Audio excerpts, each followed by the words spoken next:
You're watching Satluj TV News. I'm Angus Scott in London. 40 years ago, mobs in Sri Lanka burned 13 people alive, part of a week-long pogrom that turbocharged simmering ethnic unrest into an all-out civil war. Known in Sri Lanka as Black July, the brutal violence triggered a 26-year conflict that killed over 100,000 people and set development back by decades, ending only after the Tamil rebels fighting for autonomy were massacred in 2009.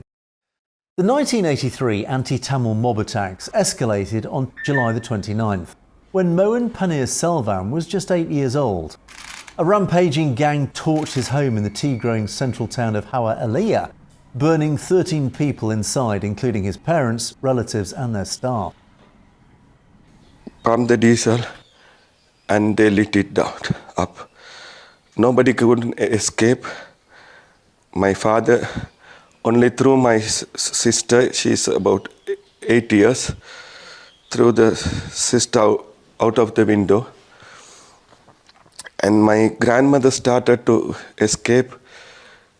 They shot and they threw into the house, burning house. Until it's completely burned, the army was covered and nobody could escape.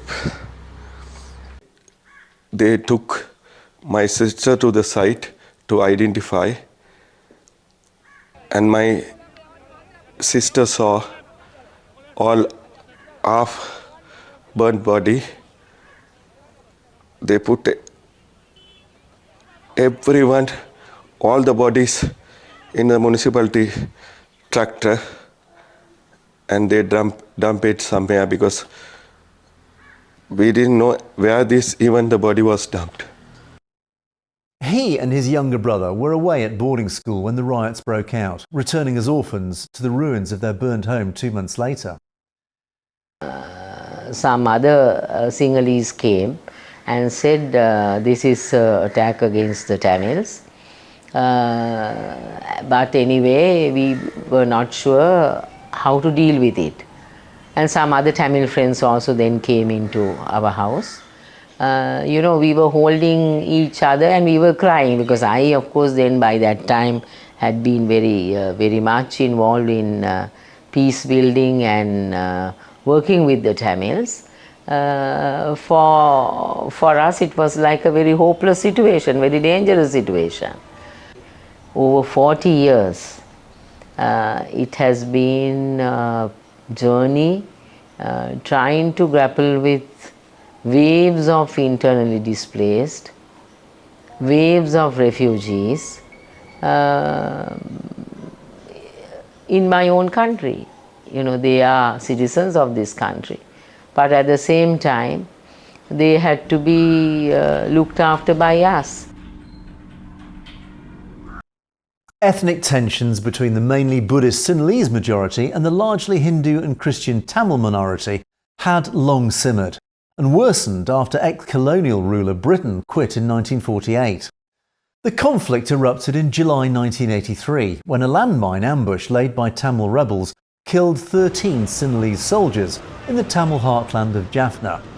The government flew the bodies to Colombo for a mass burial, but relatives demanded individual funerals and rioted. The backlash degenerated into a week of violence targeting Tamils, with the worst of the violence on July the 29th, dubbed Black Friday, the night when Panir Selvam's family was killed. According to the government, about 400 to 600 people died over the course of the massacres, mostly Tamils. But minority groups say the true toll could be in the thousands.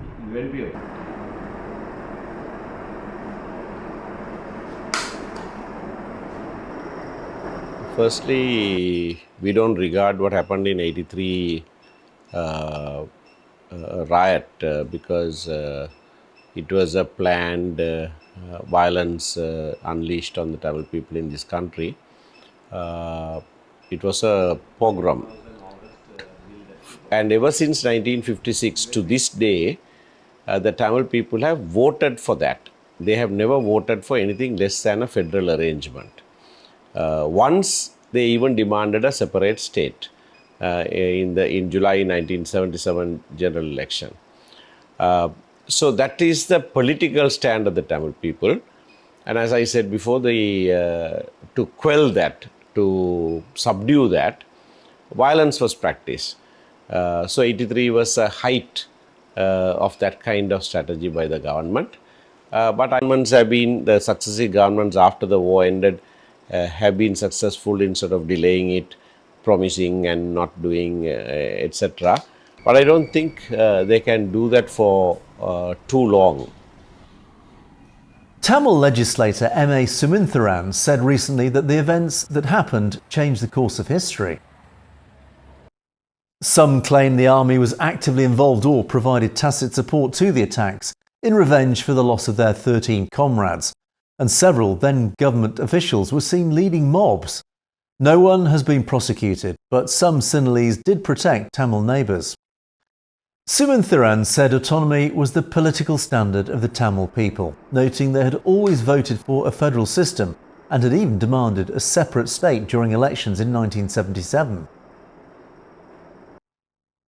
Sumantharan claims that about 1.3 million Tamils fled the country after the riots, many north to neighbouring India, motivating their increasing interest in the conflict.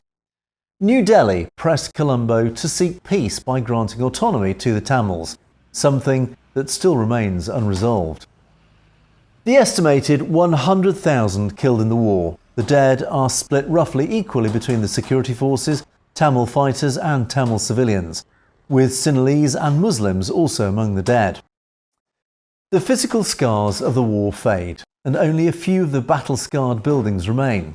But the legacy of events 40 years ago still lives on. You've been watching Satluj TV News, and you can find more stories in detail on our channel, that's Satnet News, so it's worth clicking on that subscribe button to make sure you get to see stories as they're broadcast. And don't forget, if you have any comments or opinions on any of our news stories, you can comment below, or indeed drop us a direct message at message@satlujtv.com. We'd love to hear from you. In the meantime, thanks for watching. For Satluj TV News, I'm Angus Scott in London.